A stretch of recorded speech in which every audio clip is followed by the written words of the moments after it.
Welcome to the Sweat Elite podcast. It's Luke and Matt speaking all about the Valencia Marathon and California International Marathon that took place over the weekend. Luke, Valencia Marathon, it was on through the middle of the night, your time, but you obviously got up and checked out the results. What was your highlight of the race? My highlights, there was a lot, really cool race, really stacked, lots of cool things went on. I'd probably say my highlight was Phil Sessman, um, just because we followed him so closely and I've been watching his videos. And, it's kind of like he'd be like the British Clayton Young for me, It's like once you start watching these guys' videos a lot, you get invested. You want them to do well. So obviously I've been wanting him to do well. To see him PB was awesome. Like I know it was a very slight PB to his Amsterdam, but we'll get into the weeds of all that and what that means. And then obviously Alex Yee, like throw him in there because he's been training closely with him. Seeing him run the fastest clean time for a Brit ever. It's pretty cool. Pretty cool to see that.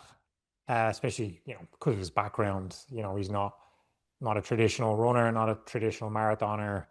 So it's really cool to see him actually give it a good go. Because I know his debut was London, right? But he didn't really train, super, for a really long time for that. Although he still ran well, like he didn't train as intensely or consistently as he did for Valencia. And so it was really cool to see that. I mean, a lot of other highlights, but those would be the ones that would stick out for me. What about Yeah, you? Alex Yee, hard to go past. Yeah, 2:06:38 for second fastest official British marathon of all time. Good point by you, though, potentially. Yeah, massive PB, placing seventh. Yeah, I mean, he ran that Valencia half 5 weeks before in 61:29. I thought maybe 2:08, 2:07 potentially is on the cards, but following him on Strava, everything that he was doing in training in these specific workouts were pointing towards him going for potentially 2:07 low, 2:06 high. I had a bit of a deep dive actually through his Strava before recording. It's interesting because he obviously, being a triathlete, he didn't go into he obviously trained specifically for the marathon, but he kept doing a lot of riding and swimming through training for Valencia half and full. Yeah. And yeah, I watched a couple of his videos too. In episode 3 of his YouTube series, he mentioned that his coach actually mentioned that they were doing a half marathon specific block all the way through until Valencia half, which was just 5 weeks before, and then a marathon specific block just for those last sort of 4 weeks before tapering. That's what they called it anyway. You can look into the training and see if you would, call the first half a marathon specific block or sort of a bit of a combination of both. But yeah, he didn't really train that hard specifically for the marathon until well, he obviously trained hard before the half, but specifically for the marathon until after the half. And yeah, some of his workouts were huge. And he actually did a 21.1K or 13.1 mile training run. I think it was 3 weeks out or 2.5 weeks out, and he ran pretty much exactly the pace in the training run that he ran at Valencia. So he ran 1:03:15, and so he ended up running 2:06:38. So yeah, interesting. And in that training run, he said, "Don't worry, I'm not planning on going for 2:06." So I'm just reading here, it was actually 2 weeks and 5 days out to be exact. So yeah, massive result from Alex. I was just thinking too. I was listening to another podcast before recording here, and I was thinking if you'd ever try and do the double at any of the major championships. But I realized that well, there's a few things. At the Commonwealth Games next year in 2026, because remember UK British Commonwealth Games is sort of the next big championship. There is no triathlon, so he very well may go for that marathon. In fact, it looks likely that he will because he will have to qualify from this race. But at the Olympics in LA, the triathlon is on the July 16. The mixed relay is on July 20, and the marathon is on July 30. So he definitely could do it, but I guess obviously the thing you got to think about is could he train for both and Yeah. That'd be actually run insane. well at both? Yeah. That would be insane. I do have a question for you though. If we're going to get into the weeds for it now, since it seems like we are, you know, what do you think is more impressive? What he just did in the marathon and what he could potentially do, or his triathlon accolades that he's picked up so far. And I know I want to put on another little wrinkle for you, so it's not so obvious because obviously he's well decorated in the triathlon, but in terms of like more impressive in terms of like what it means as an athlete and things. and things like that, because I have heard this debate and and some of the arguments I've heard to make it not so obvious. They're like, oh well, I mean, like he's a decorated triathlete. It's obviously that. And so some people will push back and be like, yeah, well, look at running. He's competing against, he's running these times like that. Running's way more of a, what would you call it? Kind of like an open sport where like these poor East Africans are dominating versus, triathlons is a way more niche, kind of narrow sport where very few people get to ever even compete in it, let alone get to the high level because of the exorbitant costs of the equipment and what it takes to train and the lifestyle to train. And um, you know, I was thinking about that and I was thinking, man, I don't know, like running a 206 is probably a bit more impressive, but I don't know. What do you think? Yeah. Well, before you pointed out that second part, which we would have gotten to by diving deeper, is he's Olympic, gold medal. He will Olympic champion in the triathlon. Right, And there's right. no better achievement than that, right? Especially in the sport of triathlon or in the sport of running. And so to compare that to a 206 is not really worth even doing because winning the Olympics is just so much more impressive. He's also come second at the Olympics in 2020, 2021. And yeah, but when you think about it the way that you thought about it in the triathlon sort of much, running is much more accessible to countries like, the African countries. It's a tricky one. I think a lot of people would be thinking, oh, will he move to the marathon now? I think that's probably a good move. Like, I don't think so. I think, being the number one in triathlon short distance and have so much opportunity and so much, room to grow in the longer course distances as well, the T100 events, the 70.3s, the full Ironmans in the future. I think even his earnings would be much. I mean, we also don't know how much faster he could run in the marathon, though, right? With saying that, but it's really hard to think that he would ever end up being a more successful runner just because of the domination of the East Africans and 206.38, despite it being well, the second fastest British time of all time. It's obviously qualifying for all the major championships. It's still placing seventh at Valencia, So and it's that so not. that's kind of my point and my wrinkle. Like that's why I said what's more impressive, not what's a better achievement. You Hmm. know what I mean? I feel like I was careful about that part because it's because obviously, and that's my point. I just feel like running and in the marathon at that level, talent wise, this is just my opinion. It's way more stacked, It a lot more is. stacked. Yeah, Yeah, and that's what I mean in terms of like impressiveness. But no, I see your point, and I'd agree with you. And I think at the end of the day, I bet if you were to ask him, because he's still young, right? What age is he? 27. Yeah, like he's still young.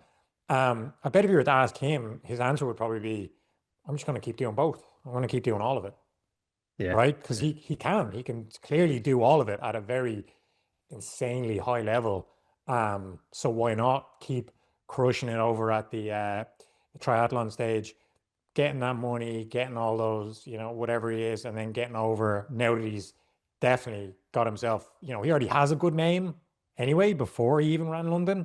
But the fact that now he's backing it up and establishing it at the very elite level, he's it should be pretty easy for him, with the help of his agent and everything else, to get show money and to get this, that, and the other for the big races. So yeah, fair play to Mm. him, doing both. And I'd say, yeah, that'd be the way to do it. Just keep doing both. Yeah, especially if you want to keep doing something like Valencia at the end of the year after the triathlon season, wraps up and just finish the year off every year with a marathon. I think that wouldn't be Yeah. a bad shout. Yeah, especially given how much opportunity there is there to run fast and there's so much sponsorship opportunity for him. So yeah, I think he's probably the fastest. He's probably done the lowest amount of running volume ever for a 206 result potentially. I had to look into his into his training, obviously. In the 6 weeks before the Valencia half, he was averaging about 90 miles a week in training. In addition to that, about 5.5 to 6 hours a week of riding, and then between Valencia half and the full, it was about 106 miles or 170K a week. Actually, just a little bit under that, sorry. And he was doing about 6 to 6.5 hours a week of riding. So just goes to show, it's you see these examples quite often where people don't do super high mileage, but they substitute some of that volume with cross training. In his case, he's just obviously doing his own thing with with triathlon, his regular training. It can really work. So yeah, huge result from Alex. Yeah. Yeah, I was about to say for someone like Alex Yee, it's hard to call that cross training, right? Yeah, yeah, yeah. That's that's not cross training. That's just training, like flat out. Like he's not just getting on the bike like a lot of runners do and just like get the heart rate up. Like he's getting on the bike and ripping like elite shit. So yeah, it's quite different. But yeah, no, massive results for the both of them. Yeah, Mm. but yeah, what do you think of Phil Sessman? Like, what? Look, to get a PB, we've talked about this a million times. The PB in the marathon is hard enough as it is, right? Especially when you're at that cream of the crop elite level like they are. So to get a PB, even if it's just what was it, like 11 seconds or 6 seconds, 2:07:17 at Amsterdam and 2:07 11. 11. Yeah, Yeah. sorry. So yeah, so the PB is the PB. That's amazing. Um, to do it so close to a PB as well is really impressive. Um, but you know, it's hard to say, right? Because it's not hard to say. It's easy to analyze and criticize because he ran a marathon so close. So like I'd wonder like what your take would like. Do you think like if he hadn't have run Amsterdam, would he have had more in him? Do you think maybe it actually helped him because he had that race stimulus so close to it? Do you like what do you think? Yeah, it's a tricky one. I watched his videos. I get Yeah. the feeling he seemed like he was pretty content with doing both. He did say Yeah. that he would consider doing both again, probably potentially a bit of a financial, incentive to do both. I don't know the details of that, whether he, had a decent payday to turn up to Amsterdam or not, or Valencia for that matter. But yeah, I don't know. It's tricky to say. He sort of did mention in his last video that the one posted just after the race finished that he felt like he executed Valencia a little bit better. Yeah. He said he sort of felt a little bit better throughout the race, and yeah, it's tricky to know. Some of his workouts just before the race though looked like he did 9 by 2K with 1K float, where all of his 2K efforts were at like 2:05 pace, 2:04 pace. And so I thought he was really, really on for potentially running 2:05 or 2:06 low because after Amsterdam, in his video, he mentioned that he might want to go for sub 2:06. So obviously the forecast came out, it was a bit warm. It got up to, I think, 18 degrees Celsius by the time those guys finished. So maybe that turned him off going for that time. I don't know. What do you think? Yeah. Yeah. All good points. It reminded me though what you just said there in terms of him ripping those really hard workouts, long, meaty workouts like that, 9 by 2K between Amsterdam and Valencia. Did you see the part in his latest video where Canova Yeah. talks to him and he kind of mentions that, right? He seems like he kind of gave him a little bit of a jab. Like he said something like, if you're going to do something like that, you need to make sure that time in between is easy. And I don't think Phil Sessman took it that easy in between Amsterdam and Valencia. And so yeah, I mean that's a good point, and it's hard to argue when Canova is the one making the point. It's hard to argue with him.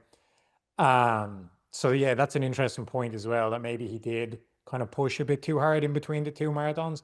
Um, but yeah, the weather, man, I definitely thought about that with the weather. Like I saw the weather forecast, and I talked to you before. I was like, oh, that's unfortunate because Valencia is usually like one of those ones that's a given that you get pretty cold weather, as far as I know.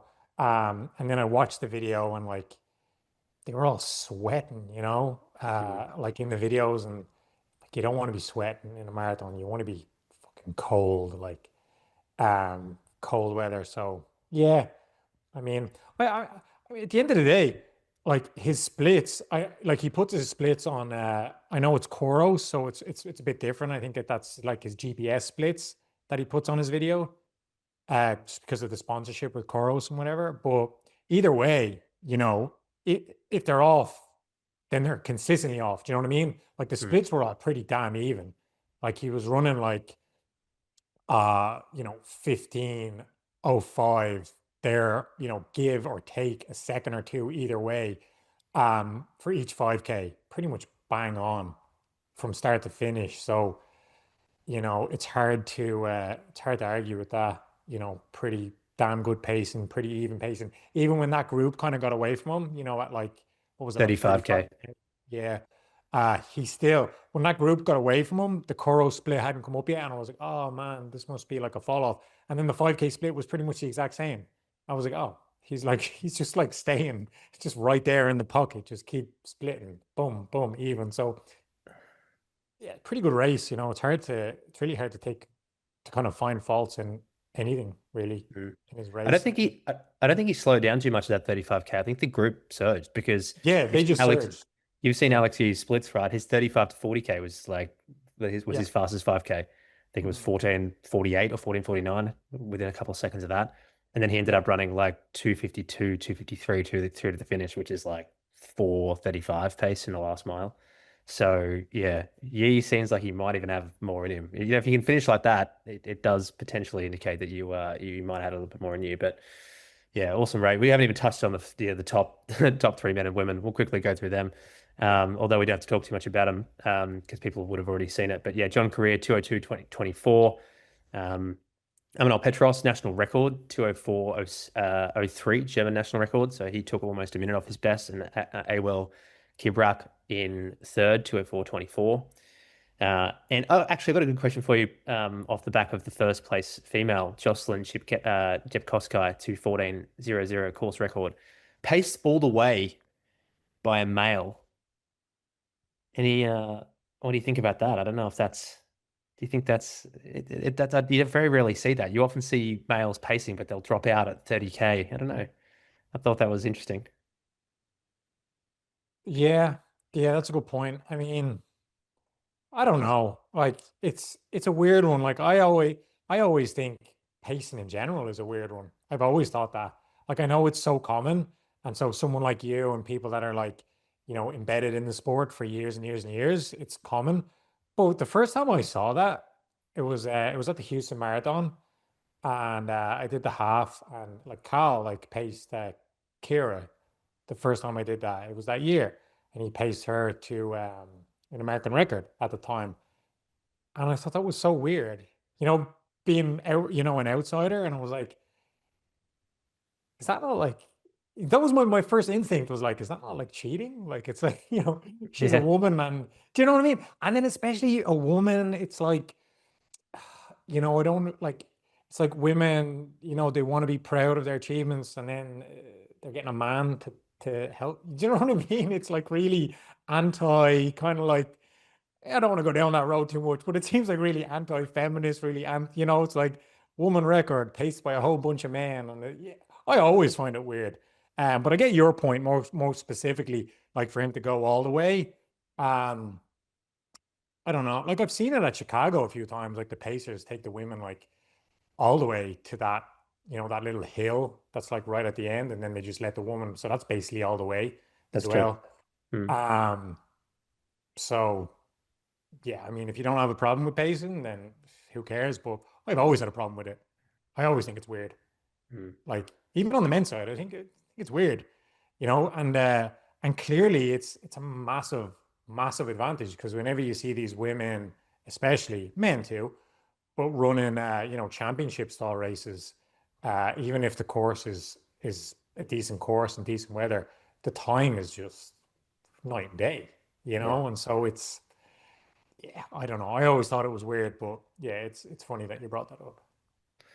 Second, Perez Chipcheza 2:14:43, and Chloe Herbiet to round out the podium in 2:20:38. And I thought interesting fact for fourth, there was a few national records actually at Valencia. Actually, the Chloe Herbiet, who I just mentioned, was a national record for Belgium, who placed third. But fourth, this was interesting. Alyssa Vanos, 2:20:48 in fourth place, new Finnish national record, fastest Nordic result ever. So she ran the Tokyo World Champs in September and placed Yeah. fifth in 2:28:32. 3 weeks after that, she ran a small local race in Finland, the Vanta Marathon. I've actually run that one, so good little race. Broke the national record and ran 2:23:07. And then 9 weeks later in Valencia runs 2:20:48. So 3 all-out marathons in 12 weeks. Wow. Yeah, and all of That's them, kind of all of them phenomenal results. absolutely smashing it. Yeah. Yeah. Man, fair play to her. Did you have a deep dive into, have you been, is she like new to you? Or have you been following her stuff? Is like, Not I haven't been following her too closely, but she's not new. Yeah, she's been competing at a high level for a while. Yeah. But yeah, she man. also, when she finished, I don't think you might have seen, I think I saw you liking one of the Instagram videos. She had her feet were bleeding. I'm not sure what that was about, but her feet were covered in blood, so I'm not sure. I don't Not sure. I remember don't know if that. you. Oh, okay. Thought I saw you like the post. Um, yeah. So national records. Yeah, Amanal Petros 204.03 for Germany. There was a Norwegian national record. Awel Kibrab 204.24. Pretty cool to see the Japanese male national record go down. Suguru Asako, who's been one of Japan's best marathoners for a long time. He broke it by 1 second, 204.55 Saw that, yeah. in an awesome speed suit. Yeah, I saw that. That's how I saw it. I was Yeah. like, national record's cool, but that speed suit's way cooler. And then Chloe Herbiot touched on her, Elisa Faino touched on her, and then also the Australian women's national record was broken, Yeah, 2:21.25 by Jessica Stenson. Yeah. taking away the Irish Australian record from Sinead. Yeah. Yep. That's awesome though. Fair play to her. Um, Yeah. it's so funny, right? You know, I saw a lot of people kind of post about it, saw people kind of complain about the weather and stuff. And look, probably would have been the same. Probably would have been complaining right there with it. But then you see like all these records being smashed, course records smashed by the women. Um, it's always a weird one, right?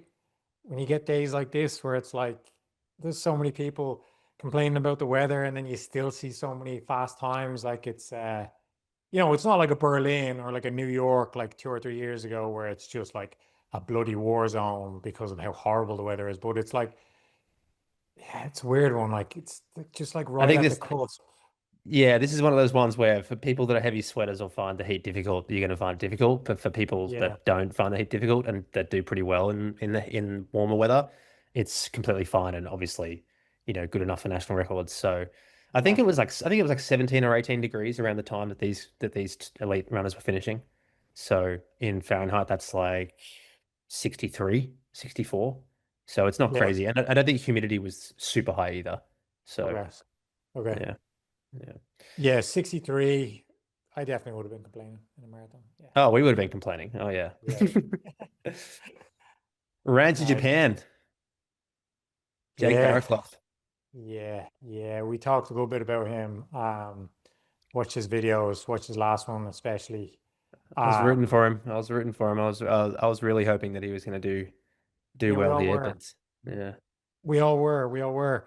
Um, I don't know. Yeah, I saw his last video, and I think I said it to you. I didn't say it to anyone else, and I was like, "Oh man, I can smell a DNF. Like I can just feel it. I bet he's just gonna, not because he was talking about how he didn't feel like he was in that 210 shape, so he'll dial it back to 212 or whatever, and right then and there, like because of knowing him and his videos and the way he trains and all that good stuff, I knew I was like, man, he's gonna run right to the red line and just like not listen to his body and just keep ripping until the wheels fall off. And that's literally what happened, unfortunately. Yeah, Jesus, his travelogue was quite worrisome. And this isn't the first time he said something like this as well, where he's talking about where essentially he's blacking out, Mm, and he's not remembering stuff. And I think he said that for Tokyo too, if I'm not mistaken. yep. So He said he blacked that's out from about 35K, 22-ish miles, and didn't really remember too much of the finish. And he said he got to that point in Valencia at about 20 to 25K, around halfway. And yeah, yeah, said he was sprint. I've listened to his he's so good on YouTube. It's unreal yeah, how entertaining he yeah, is. Um, yeah, he said he was basically felt like he was sprinting flat out from the beginning, even yeah. through 5K in 15:38, which is right on 2:12 pace, which is, he's done plenty of training sessions at this pace and done much longer stretches of, of distance at this pace. He just said felt like he was close to the line from the beginning. Yeah, Yeah, weird one. Who it knows? is. Um, Some people might look at and it and go, "Oh, tapering might not work for you," because he said he dropped to 80% volume with 2 weeks out, about 50 to 60% volume with 1 week out. But I don't know.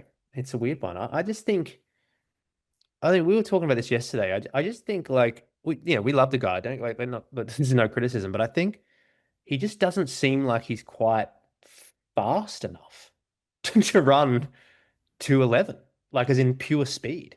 yeah, yeah, I yeah, think, yeah, he keeps saying his 214 was one of his worst races, but he ran that one half before that in 63, 50 yeah, something. He ran two halves in the lead up to this, both in 65. Admittedly, they were a bit warm, but not that much in training that I saw. Like, yeah, his volume is insane, but I didn't see a lot in terms of specific workouts that indicated to me that he could run 211.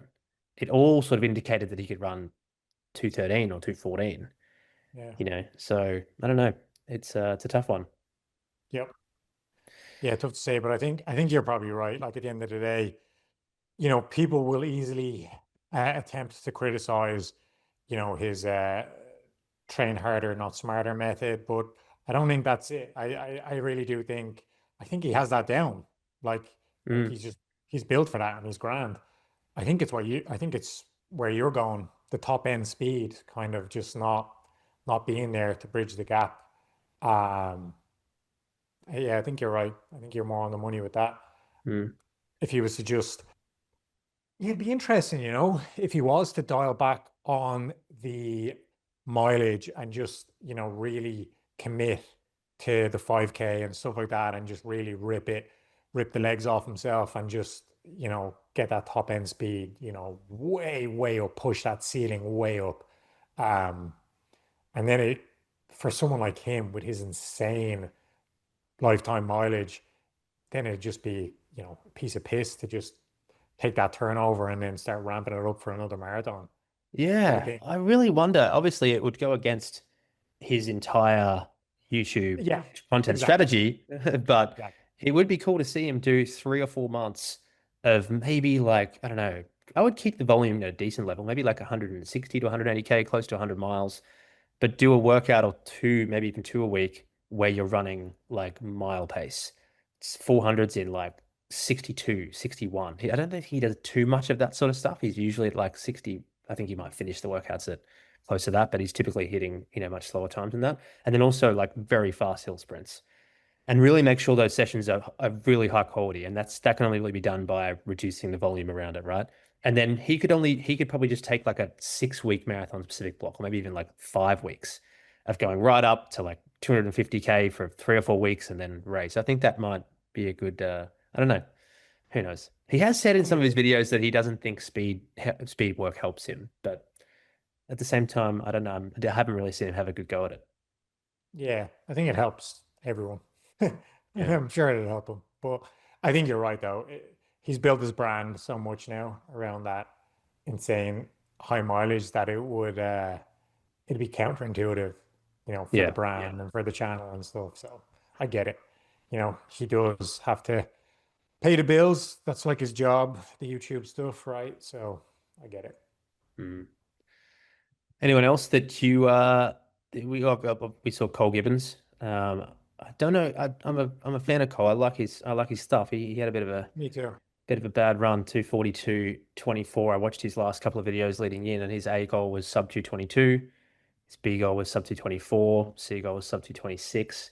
He didn't have a very consistent build up here. I know he moved places. He had a couple of setbacks a couple of months ago, but yeah, the interesting thing I thought he was going to run the whole race to heart rate at 170 beats a minute, and I'm not sure. Yeah, I don't have very strong opinions about that, but that seems, yeah, I don't know. What do you think? Yeah, I like him too. Watch some of his YouTube videos, and it seemed like similar to to Berlin, that he kind of similar mindset to what we were talking about with Jake Barkloff. Like this is their job, YouTubers, and so it seemed like he got some sponsorship stuff to do this race, and Mm, it's hard to criticize that because that's how they make money. And so he had to do it, and it seemed like it was kind of rushed. Um, I don't think he'd take that as a criticism. I think he said that himself. He kind of rushed it a bit and he didn't put in the work that he likely would have if he had a proper build. And of course, that's going to bite you, which it did. Because, if your A goal is sub 222 and you're as talented as he is, you obviously haven't had the time or whatever to put in a proper build. Hmm. So yeah, it's unfortunate. Yeah, man, I don't know. I hate seeing that. Like I do, because it's like guys like him are actually really good, talented runners, and I do like their the YouTube, the runner influencer YouTube stuff. There's a lot of really crap ones, but some of the good ones are like, like him, obviously ran to Japan and a few other lads. And so it's upsetting when you see the ones that you like and you enjoy and you see them kind of rush through a build just for the content. And then it's like you can see it happening, in the videos. When you watch their videos, you're like, oh man, this is not going to go well. Like I can tell, you know what I mean? And Hmm. and so it is, because like I said, like I'm saying this like not as a criticism at all. Like I get it. It's their job, and so I get that they have to take these opportunities. Um, much like we would see a professional runner kind of do these kind of back-to-back marathons because they're getting show money and stuff like that. Um, so I get it. But yeah, yeah, like I said, all I'm saying is I like him, would have liked to have seen him put together a really good build and a good race, and hopefully he does that for his next one. Yeah, said on Strava, absolutely no excuses other than just didn't put in the work. Lack of mileage and training shone at about the 28K mark. Hopefully he can bounce back. I think he's running London, so that's where he ran his 216. So we'll Yeah. keep following through. Yeah. Yeah, just to finish off, a couple of interesting stats at the top of the notes here. I thought it was pretty wild. Obviously, Valencia is one of the potentially could be the deepest and strongest marathon in the world when it comes to depth. But 100th place was 217.11. 250th place was 225.18. So your PB would have snuck just under the 250. Do you remember what you came in Osaka? I think you were Oh, like 100 and 130 something, yeah. 33rd or something like that. And Osaka is so deep. Yeah. Mm. Wild. That's wild. Yeah. And Valencia is like, it's just getting deeper every year, it seems. Every year. Yeah. Yeah. Like you take that time to the year before, you would have placed better. The year before would have placed better. And then take it to probably next year, you're going to keep falling back. Like it's just getting deeper every year. It's insane. Oh yeah. I can't imagine how deep it's going to be in the year of yeah, Commonwealth Games. That's next year. Yeah, it gets deep every Right. year. Right. I ran it in 29. I think I've said this before at least once, but I ran it in 2019 and ran 227 and came 178. So it was already pretty deep back then, Mm. but it's definitely gotten a lot deeper. Yeah, because I think the same time now would have been closer to 300th. Mm. What? Speaking of another pretty deep race, California International Marathon was on the same day on Sunday a couple of days ago, and 52 US men qualified for the Olympic trials. So 52 men went under 216. 55 women went under the trial standard of 237. Won by Futsum, Zian Alalassi. I think I might be saying that slightly incorrectly. 209, 29. He's a dominant runner on the scene, winning plenty of races. Joseph Whelan, 209.41, and Christian Allen, 209.57. And top women were Molly Bourne, 224.09. Sarah Hall, good to see her run a season's best in 224.36. And Megan Saylor in third in 225.16. Luke, you were down for this race. Unfortunately, you couldn't get there, but yeah, you were tracking some other runners in this race as well. Yeah. Yeah. Depressing, man. 2 years in a row. Was supposed to do it. Couldn't do it for obvious reasons. Man, I really want to do it. It looks like such a fast course. Like it looks so fun, so fast. The weather's always good. Hopefully, third time's a charm. Hopefully, 2026. I'd love to do it. Looks so cool. Um, yeah. So the Olympic trials thing, that was obviously a big thing. So many people come here for the Olympic trials because they know it's fast. the net downhill, all that good stuff. Um, it's just funny. It's like exactly what we said, what I said rather, when we had, we had a podcast kind of partly dedicated to the US trial standard and how they took the men's standard from 218 flat to 216 flat and kept the women's at 237 flat. And I mentioned how I talked about this with a good few of the lads, and everyone was of the impression like, yeah, it's not fair, but like men in America just seem to just keep being like, okay, you're going to do that. Well, fuck you. I'm going to run it anyway. And just keep like, no matter, it's like insane. It's absolutely insane. And so, like, to see almost the exact same amount of men get the time as women and the standards are just so different. Like, it's absolutely insane. And it just speaks to the level of marathon running for men, especially in the US. Like it's next level. Like it's crazy. And obviously a big part of that as well was CIM often doubles as the US Nationals Championship Marathon, which it did here. Um, so that was a big part of it too, And, like a lot of those lads already qualified from other races and stuff, I'm sure. But yeah, no, the women's was cool too. Like to see Sarah Hall get after it, get second. That was pretty cool. Um, she was pretty close to her master's record, right? What's her master's record? Like 223 something? 23 something. Her best is 220, 40 something, 46, I think, from 2020. Yeah, But which yeah, was before master's she record. turned 40. Yeah, but yeah, Yeah, her yeah. master's record. And so to see her it's still like clipping away like that, that's pretty impressive. Mhm. That's awesome.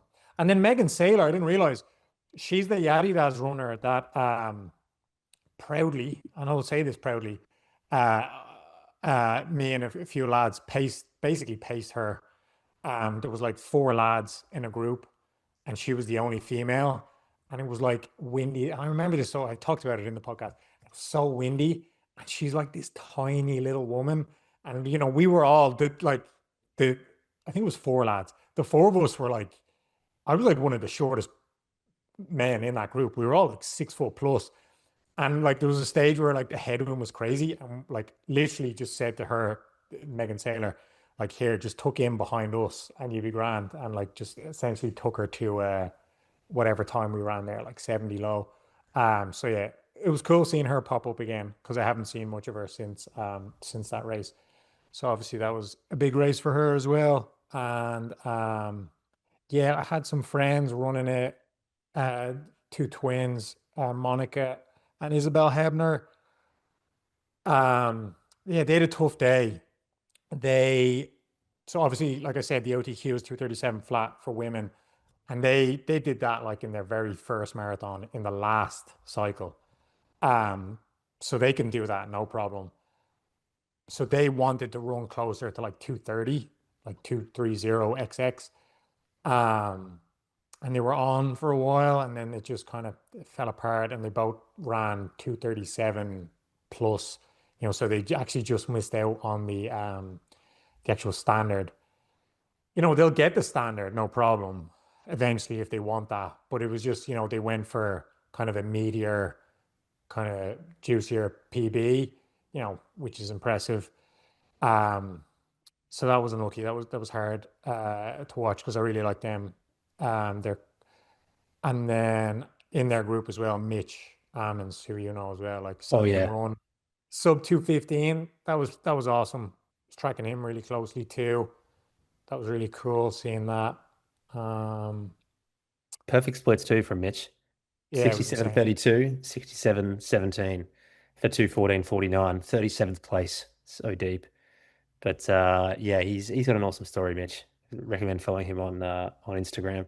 Your man Truett Haynes, your favorite influencer, didn't quite run as fast as he did at St. George 2 months earlier, where we had or you at least had a little bit of a dig at him for the downhill 225.41. He ran 229.49, looks like he went for about 226 because that's what he split 113.15 and halfway, and then struggled through to the end. So yeah, 229.49 and another sub 230.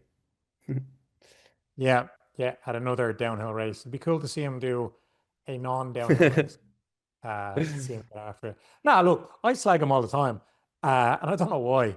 Like, I saw a video of him. Like, he's a massive, massive human being. Like, to run like sub 230 like a few times, and that's impressive.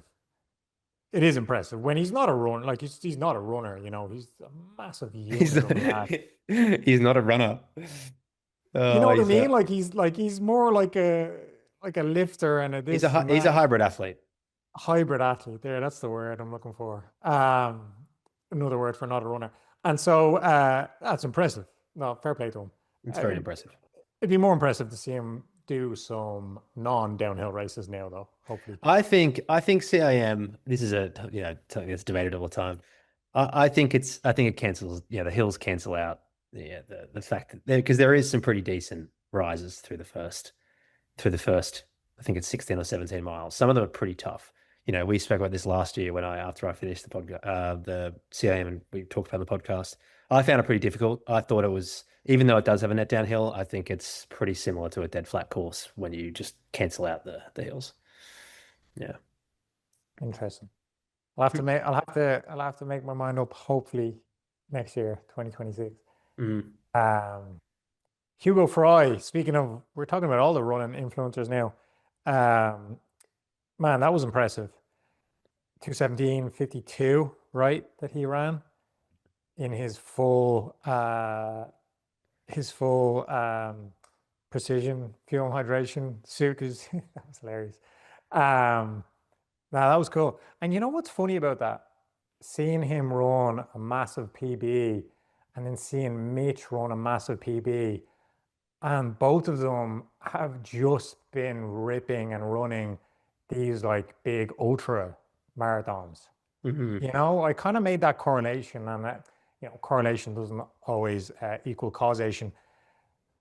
But I did, it was hard to not look at that, like to look at the two of them and to look at how they've both been like ripping a lot higher mileage than normal, getting ready. They've both been running, some of these yeah, ultra marathons, like I said, and then they back it up and focus on the marathon, put together a marathon build, and both rip like massive marathon PBs. That was interesting, an interesting correlation at the very least. Do you think Hugo's logging everything on his Strava? I've got this Strava graph up there. In his lead into CIM when he ran 2:17:52 a couple of days ago, it looks like he averaged close to 50 to 55 miles a week. Oh yeah, I don't know. I don't know if I have him. It's weird. I follow his Instagram and his stuff comes up a lot, but I don't know if I follow his Strava. I don't know why. Right. Yeah. Yeah. If he did log everything, this is quite remarkable because typically you want to see that sort of 4 weeks out to 10 weeks out being very high volume. I mean, he was hardly week 7, 8, 9 out from CAM. He was doing like 15 to 20 miles, 30K, 35K. Like you can He see that must. there. Yeah. Yeah, he must not then. There's no way. He's pretty active on there though at the same time. Like he's updating. You know how like you might think someone's not logging everything on Strava. Oh, I don't know. I was about to say you don't think you potentially think they're not logging everything on Strava if like they don't update their posts or they don't add any photos to it. You think maybe just all the syncs aren't working. But he's like updating it. Like he's updating all the titles, adding photos. I don't know. Maybe. Yeah. Yeah, maybe then. Yeah, who knows? I don't know. I don't know. Because like I Mm. said, I don't think I follow his Strava very closely. So Mm. um yeah, maybe. Because I know Mitch, because we're talking about both of them, because I know Mitch is like that. Yeah. Like he'll just like randomly you'll see like seven activities upload at the same time. Yeah. It's like, yeah, so he's kind of like that way. So it's hard to really get a good gauge in his training unless you follow his Instagram and stuff. But yeah, I don't know about Hugo, to be honest. It'd be interesting to have a look into it. Mitch was But doing some big, big, big volume before CIM. Yeah, big right up volume. around that 120 Yeah, miles, close to yeah, 200K for the some of the weeks leading in. Yeah. yeah. Very big for him as well. He's not usually a big volume guy like that. So yeah, obviously he was working for the both of them. Mm. Um, no man, really good weekend of racing and results, and Oh man, major FOMO as well. Major FOMO. Yeah. A couple more results I thought I just mentioned that were cool to see. Courtney Dauwalter, the Yeah, queen of ultra running, ran yeah. 2:38:55. She ran her I don't think it was her PB in Twin Cities. I believe she ran at least one more marathon like a while ago, like many years ago in over 3 hours. But she ran 2:49:51 at Twin Cities 9 weeks ago and then 2:38:55.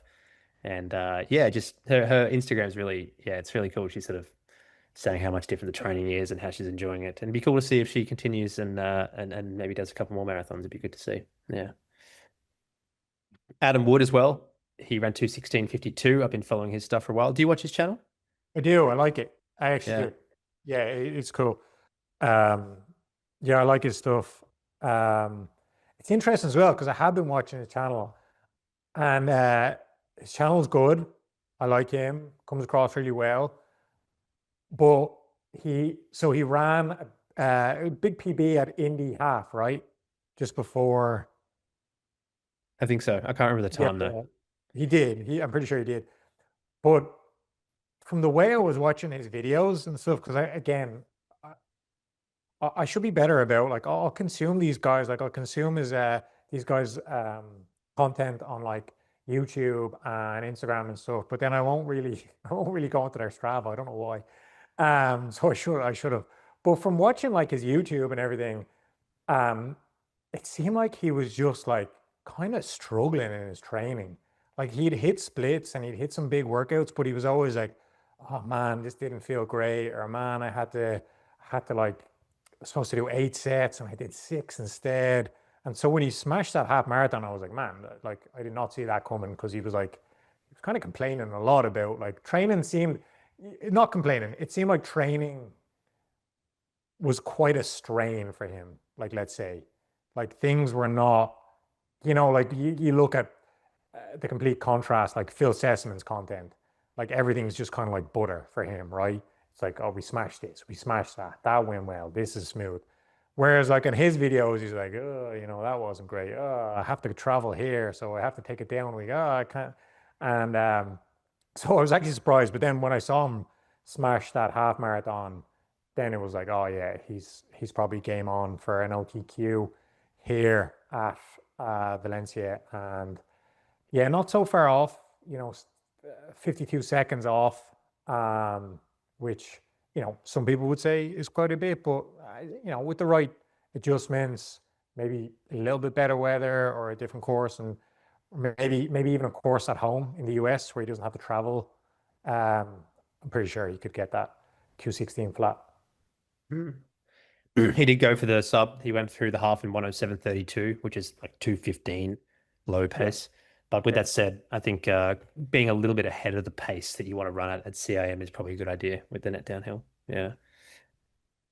Cool. yeah. That just about rounds up the Valencia and CIM review recap, touching on all the athletes that Luke and I sort of pay attention to and follow. Thank you everyone for listening in. We'll be back next week, another episode. Join us over on the private podcast feed where we chat about what we're up to training wise. Luke is leading into the Houston half, has had an interesting week in training in the last week where things have sounded a little bit tricky. Like we'll dive into it. And I'm recovering from a stress fracture in my sacrum, and I received some news through the week as well that was not good. So we'll talk all about that over on the private podcast feed. You can find a link in the description of this YouTube video or podcast. Join us over there. Thank you once again for listening in.